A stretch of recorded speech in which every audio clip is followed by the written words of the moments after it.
نبی رمضان کا استقبال کیسے کرتے تھے؟ رمضان میں کا جو سب سے بڑا وصف کیا ہے؟ روزے. رمضان میں روزے فرض ہے نا، تو نبی شعبان سے ہی روزے رکھنا شروع کر دیتے تھے. نبی کیا کرتے تھے؟ جتنے روزے آپ صلی اللہ علیہ وسلم شعبان کے مہینے میں رکھتے تھے، اتنے روزے کسی اور سال میں کسی اور مہینے نہیں رکھتے تھے. یہ استقبال ہے. سمجھ رہے ہو بات کو؟ تاکہ اپنے آپ کو اس کے لیے پہلے سے تیار کر لیں.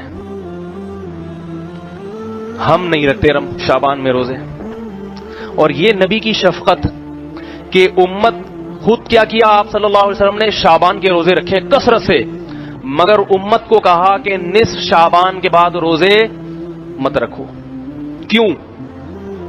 اس لیے کہ 15 شعبان کے بعد اگر روزے رکھو گے کمزور نہ ہو جاؤ، رمضان کی طاقت کہیں ختم نہ ہو جائے. خود رکھیں، امت پہ شفقت کی. تو پتہ یہ چلا کہ 15 شعبان تک امت کو حکم ہے جتنے زیادہ روزے رکھ سکے، اور جو طاقتور ہے صحت مند ہے وہ 15 کے بعد بھی رکھے. مگر ہمارے ہاں کا نہ طاقتور رکھ رہا ہے نہ کمزور رکھے. وہ رمضان میں نہیں رکھتا، ادھر پہلے کیا رکھے گا وہ؟ استقبال کا یہ مطلب ہے. دوسری بات، رمضان کی دوسری بڑی عبادت کیا ہے؟ پہلی عبادت جو رمضان کی سب سے بڑی ہے وہ روزہ ہے. دوسری کیا ہے بتائیے؟ تراویح. تراویح میں قرآن کی تلاوت ہوتی ہے. تو رمضان کے آنے سے پہلے شعبان کے مہینے میں ہی تہجد کا اہتمام شروع کر دیا جائے اور تلاوت کی کثرت شروع کر دی جائے. سمجھ میں آ رہی ہے بات؟ تیسری بات، رمضان کا مہینہ اللہ نے ہم پہ فرض اس لیے کیا تاکہ ہم سے گناہ چھوٹ جائیں.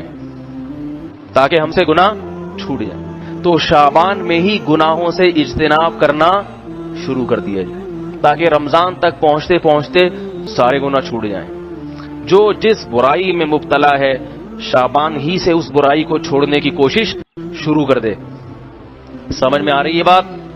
یہ 3 کام کرنے ہیں کس مہینے میں؟ بولو بھائی. شعبان میں. ایک، روزے رکھنے ہیں نفلی. نمبر 2، رات کو تہجد کی تھوڑی سی ہمت کرنی ہے. اور نمبر 3، گناہوں سے بچنے کی.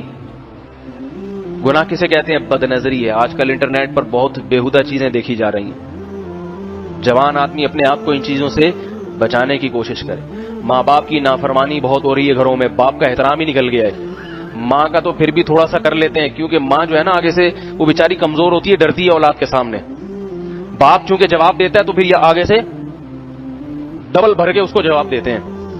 اس لیے باپ کا احترام ذرا مشکل ہوتا ہے کیونکہ باپ سنا دیتا ہے کھری کھری، تو آپ میں برداشت ہے نہیں، آپ اس سے زیادہ کھری کھری سنا دیں گے اس کو. تو ابھی سے کنٹرول کریں. یہ یقین کر لیں کہ یہ میرا باپ ہے، اس کی پیشانی پر اگر میں نے محبت کی نگاہ ڈالی 1 حج اور عمرے کا ثواب ملے گا. نفرت کی نہیں، محبت کی بن کے رہے. اللہ تعالی ہم سب کو نیک اولاد بننے کی توفیق عطا فرمائے اور مشفق باپ بننے کی توفیق. وما علینا الا البلاغ.